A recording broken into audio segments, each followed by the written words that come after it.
going to share my desktop. Okay, so we're going to write a script to help develop the script that we need to write for homework 2.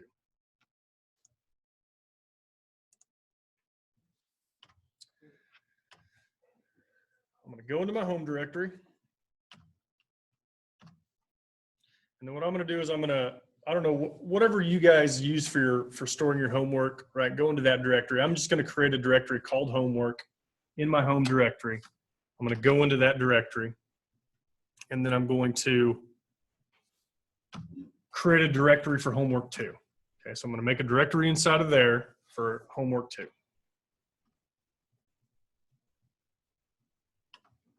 All right, so this would be the directory that I would want to develop the script that I have to write for homework 2. First thing I'm going to do is I'm just going to create the file that is going to be the name of the script, right? So if you read homework 2, it tells you that you need to create a script that's named hw-01.do.sh. So this is the name of the file that is going to be my script. So I'm just going to run the touch command with that name so it'll create that file. You're also supposed to put it in a scripts directory. So what you're going to do is you're going to download the tarball. You're going to write this script. You're going to create a scripts directory and then put this script in that tarball, and then you're going to tar that up and you're going to upload it. But you don't have to put this script in the scripts directory to develop it, right? We just want to make sure it works first. And then when we get it up working, we can put it in the correct place, tar it up with the correct name, upload it to Blackboard. So I'm going to create the file. And then I'm going to create a file or a script that I'm going to call reset. So what is this thing going to do? Here's what's going to happen. I'm going to write a script that tries to do things to the homework tarball, like delete the correct directories, right? It's supposed to delete all of the directories that are in the crash test dummies directory. So if I'm working on a script and I run it to see if it works, and then I find something that's wrong and I need to rerun it to see if it works. Well, if that script has already deleted stuff, then it's going to fail when it tries to delete it again. So really what I'm going to need is some way of quickly creating a brand new copy of the homework directory so that I can rerun my script on that new copy of the homework directory and then check to make sure that it works, okay? So I'm going to write a script called reset. And what reset is going to do is it's going to create a new copy of the homework directory so that I can quickly just run reset, have a fresh copy, I can go in and test my script. A couple of things that are going to need to happen for the reset command to reset the homework directory. One, I just need to untar again, right? I need to untar the homework directory from the tarball. So there's going to be a tarball here that I'm going to untar. But we've already seen that if I untar into a directory that already exists, it will overwrite stuff. But any files that I create in there that are not in the tarball will not get deleted. So really what I want to do is I want to get an exact copy of the homework directory every time I run the reset command. So what I'm going to do is I'm going to delete the homework directory and then I'm going to run tar to recreate it. Okay? Yeah. So if you have something in your homework script that's like rm-r crash test dummies, and then you forget to do your reset, and then you try to rerun your homework 1 script, but this time with a couple other things added on, will it stop when it reaches? No, it'll run. It'll run through it. It'll just throw an error. Yeah. Now, what can be dangerous is if you start doing, like, you're going to have to CD into certain directories, right? And then you're going to have to CD back up a directory. So if you try to CD into a directory that doesn't exist, it'll throw an error and it'll stay in the current directory. And then if you do a CD .. because that would put you, right? So you expect for the homework, what's up, Griffin? To do the homework, you would go down into a directory, run some commands, and then you'd go back up so that you'd be in the homework directory. Yeah. You see what I'm saying? Yeah. If that fails, you're not going to go down in, and then you're going to go up. Now, if you start running remove commands in that directory, you're going to delete stuff that's not in the sandbox, right? So we want to make sure that it's the exact same copy every time that we start running our script. Okay, so I'm gonna call this script reset. I'm gonna use Nano to edit it, and I got my little problem with the not wanting to save fixed, so this should work.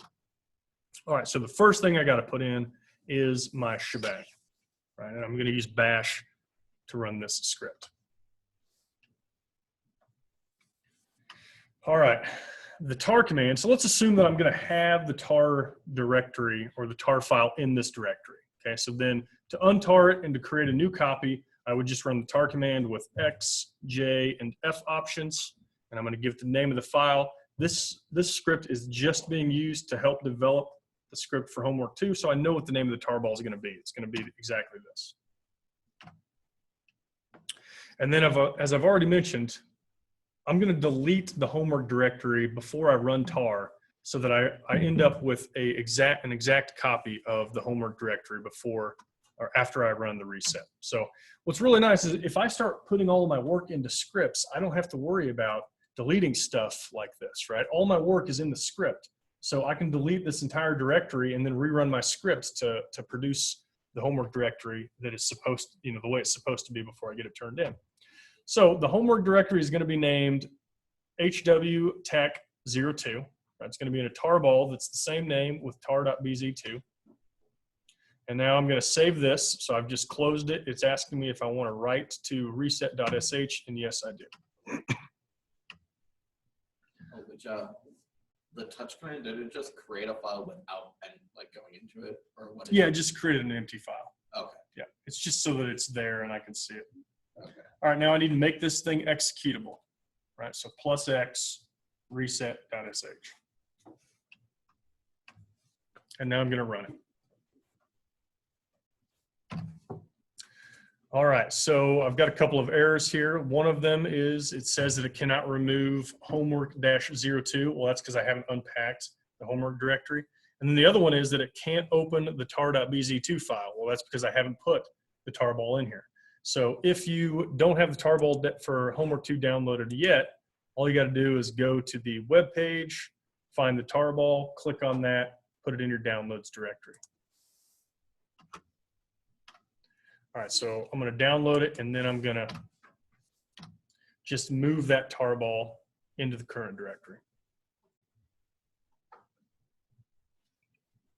Do you like the how I've changed the pace of the typing here, Joey? A little slower. You like that better? Yeah. Okay.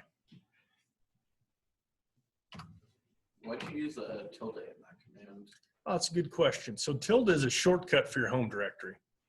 So if you run ls tilde, it will list the contents of your home directory. It's a shortcut for giving a relative path that is your home directory.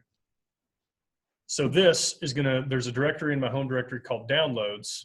This is gonna get a file out of there and move it into the current directory. So if I look to see what I've got the script that I'm working on. It's empty right now.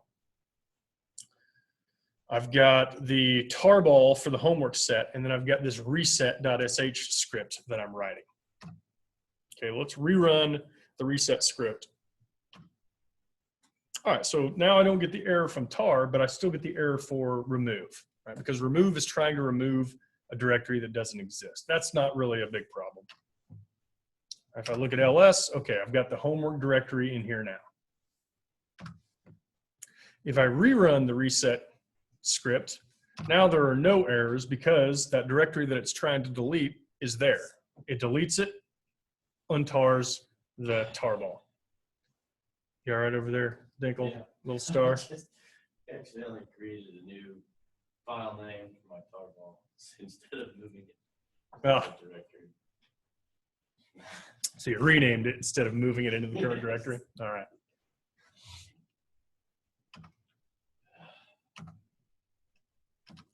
All right. Let's look at what's in the homework directory. It's basically the same thing as the homework 1 directory. So all of the stuff that you did for homework 1, you're going to be able to do in this directory. So there's the config directory, the data directory, the electron scattering, media simulations. Okay, let me go into this homework directory, and I'm just going to delete everything. This is why we're writing this reset script. So rm star tac r, that's going to remove everything recursively. So all directories are going to be removed. I go back up. I list the contents of the homework directory. Sure enough, nothing's there. Wait, R and asterisk, not R? Yep. Why is it in that order? That was R and not R asterisk. No, apparently the remove command allows me to put options after arguments. So Okay. not all commands do. Some commands will not allow you to do that, but for RM, you could put the option at the end if you want. When did you generate the homework homework -02? Because it's like the previous time when you LS, it doesn't appear. Then you don't do anything; it just appears the next time you LS. This one right here. Okay, so you ran the reset. This is the script Yeah.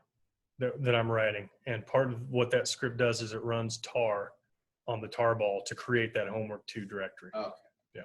So it's doing that. And the reason I'm writing a script is because it's doing 2 things. It's removing the current homework directory, and then it's untarring the tarball so that I can quickly get a brand new copy of that directory before I try to rerun my homework script.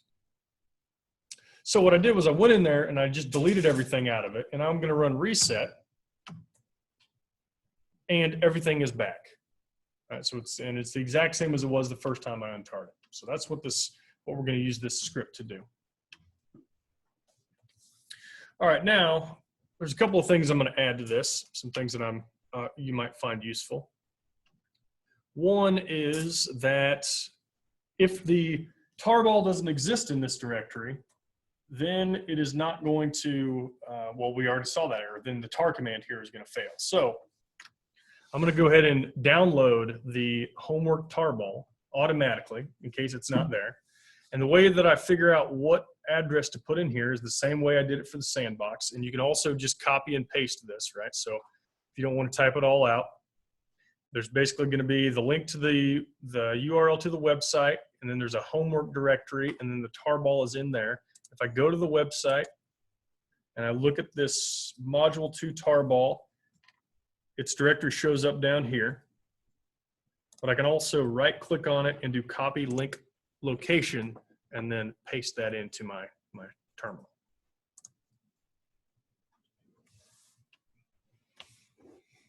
Let's go full screen here. That's the Okay. So that's the wget command. And I'm not using the date. I'm not using command substitution here because this is just for homework 2. I know what that tarball's name is going to be. It's going to be homework 2. So I'm just using the wget with the URL. So that's going to automatically download it. Now, if I save it, I could do something like remove the homework tarball, right, which I had moved from my downloads directory, rerun the script, and it's going to download it and unpack it. In fact, you might want to have your script try to delete the homework tarball before it does a wget. And that's actually not a bad thing to do, because if the homework tarball gets updated for some reason, like if somebody, is doing the homework early and finds, if there's some sort of error that gets found in there by somebody somehow, then I can update it and give you guys an updated version. Your script will automatically download the latest version, unpack it, and then you'll have that to work with. So I deleted that tarball, and then my script runs wget, and so I see that the tarball is back. I now have a homework directory as it was. All right. One of the things that actually I think what I'm doing here is I'm just going to delete the data directory, right? Let's say that I'm trying to list, well, who knows what it is I'm trying to do, but you guys know, you're trying to get a command to work. And especially if you're using RM and you end up deleting something that you're not supposed to delete, and then you're trying to get it back into the homework directory so that you can fix that, right? Let's say I delete the data directory. All I have to do is rerun the reset command. Downloads the tarball, unpacks it, gives me a homework directory. All right, so now let's start. I'm going to open up this homework script that I'm supposed to be writing. The homework problem statement gives you an example of how you might do problem 1 of the homework. It's not, so the script is going to have to be a little bit different than what you could have done at the command line typing in the stuff yourself, because, for example, there were things like how many files are there in the data directory?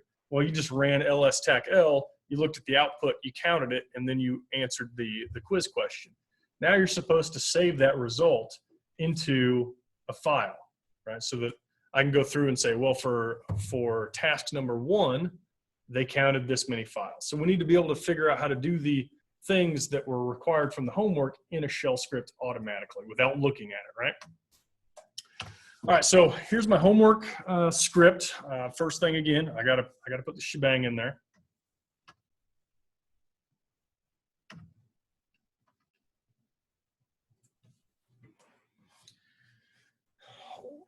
I know that if I run ls-tac-l on the data directory, it's going to list out everything that's in that directory. And I know that the lines or the entries that are directories are going to start with a D, and the entries that are files are not going to start with a D, right? They're going to start with a dash. So what I'm going to do to try to answer the first question, which is how many files are in the data directory, is I'm going to run ls-tac-l on the data directory, but I'm going to save the output of that to a file. I'm going to call that file temp.txt. And then I'm going to run grep on that file, right? This is stuff that we've, the types of examples that we've done the last couple of days, right? I'm going to save it to a file so that I can then look at that file and get some information out of it. And so if we remember, the grep command takes a pattern for its first argument, and it takes a file for its second or more arguments. And the caret, does anybody remember what that caret does for grep? No, the caret right here, this thing right here. That's the caret. The caret makes sure that the pattern that I have here matches the beginning of a line. So what am I looking for here? I don't want to know if there's a dash in the line, because there's going to be a dash in every line. What I want to know is if the line starts with a dash. Why do I want to know if the line starts with a dash? Well, if I look at the output of ls-tac-l, exactly. These things right here, setup.sh, that starts with a dash. The directories start with a D. So this grep command is going to take all of the files that were listed by ls-tac-l, and then it's going to just find the ones that start with a dash, which will be then just the files. And I'm going to save that output to temp.2 or temp2.txt. All right, and then I'm going to use WC, which does word counts, and I'm going to count the number of lines that are in that file that I just created. And then the homework tells you to write all of these answers, like the things that you would have had to answer in the Blackboard quiz. You're going to write these to text files. So for example, the first question should have an answer that is stored in a file called tac1.txt, and that needs to be in a directory that's called answers. Yes. On that, do you want it to be like 01 because it says task XX? I didn't know if that would have any effect on the way your. Let's not do zero padding. Yeah, let's just do task 1, task 2. All right, so I'm going to save this. This is the beginning of my homework script that I'm going to turn in. So this is going to try to complete homework number 1. All right, so let's see if it actually works. First thing I got to do is make it executable. So I'm going to make this homework script completer executable. I'm going to go into the homework directory. I do not need to copy the script into there yet. So I'm going to go into the homework directory, and I'm going to run this from the top level of the homework directory. That's what the grading script will do. It'll take whatever you write. It'll go into a fresh copy of the homework directory. It'll run your script from there, and then it'll grade that to make sure that the script has done what it's supposed to do. All right, so I'm going to do .. That goes up one directory, so I'm giving the relative path name to my script. And I get an error.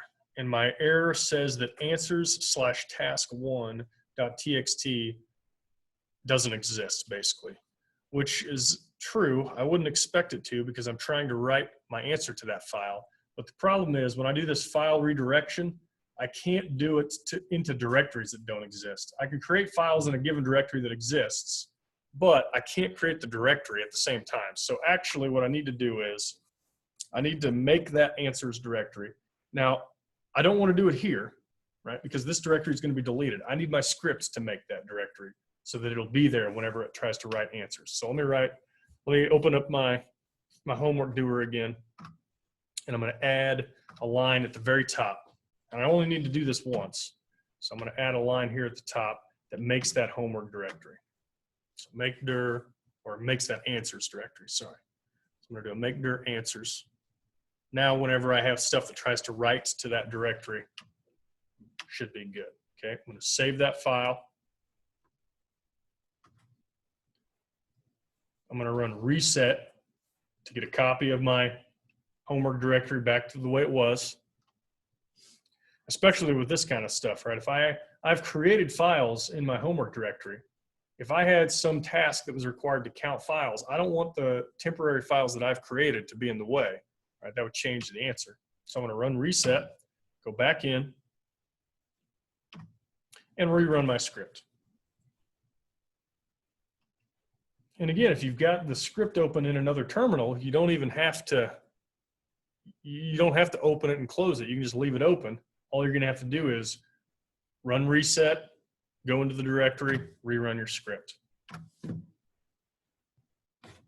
Yeah, Corey. I fell behind a little bit. So Yep. when you make your directory, you have to put the absolute path in your text thingy. Oh, so like when I did make their Yeah. answers? No, so that script is going to be ran inside the homework directory. Oh, So you can assume that you're going to start off in the homework directory, and then in there you want a directory called answers. So it's just answers. All right, so here's my homework directory. You can see that there is a answers subdirectory now. Here's the temp.txt file that I created the first command. Here's the temp2.txt file that I created on the second command. I'm now going to run head on all files that are in the answers directory, which is just one. But if I start adding more and more, my script starts doing more and more of the homework, I can always run head on all of those. What's nice about that is it'll show me the file name and then the contents of the file, well, the first 10 lines, which for most of these will be plenty. So I can see that, well, for only one file, I don't get that listing of the file name. If I had two files, it would list the file name before the first 10 lines of all. And so I see here that the answer is 6. That's what I got in there. This piece right here, right, this file name, that'll be fine. My script will go through and just pull off the first word. So everything up to that first space. So you don't have to use the same file names to store your temporary stuff. That'll be fine. As long as there's a 6 on the first line in the first column, then that will be the correct answer. Let's check and make sure that that's true. So the data directory, ls-tech-l data, has no directories in it. 1, 2, 3, 4, 5, 6. All right, so it's got 6 files. What'd you say? I said I missed that one. Oh, did you? The number of text files. Oh, the number of just TXT files? Yeah.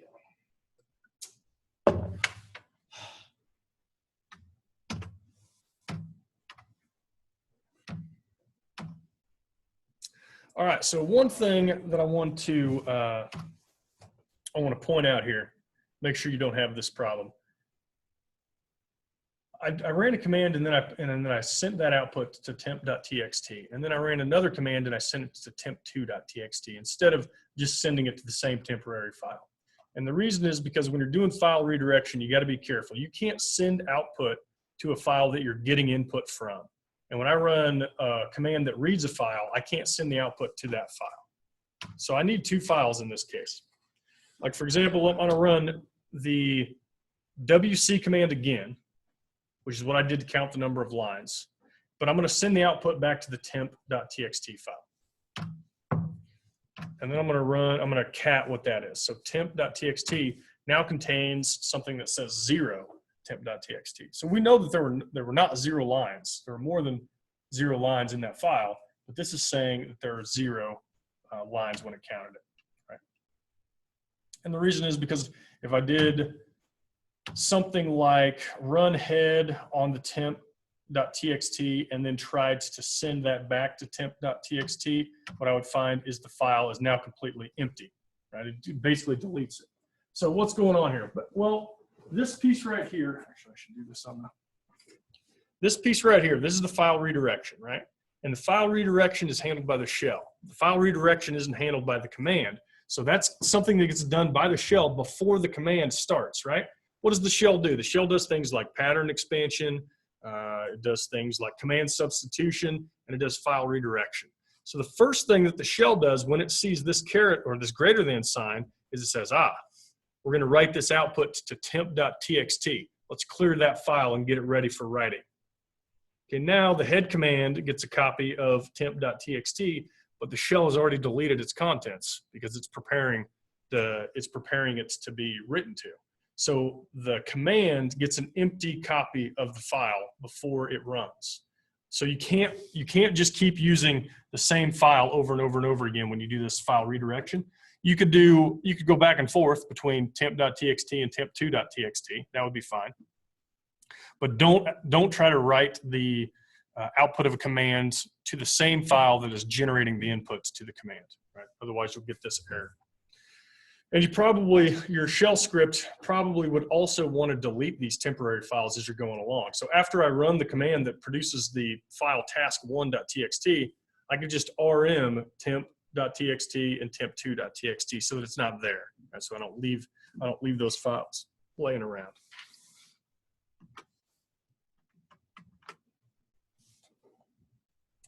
All right, so that's the beginning of the shell script that we're going to need to write for homework 2, and that homework 2 is going to be due on Monday.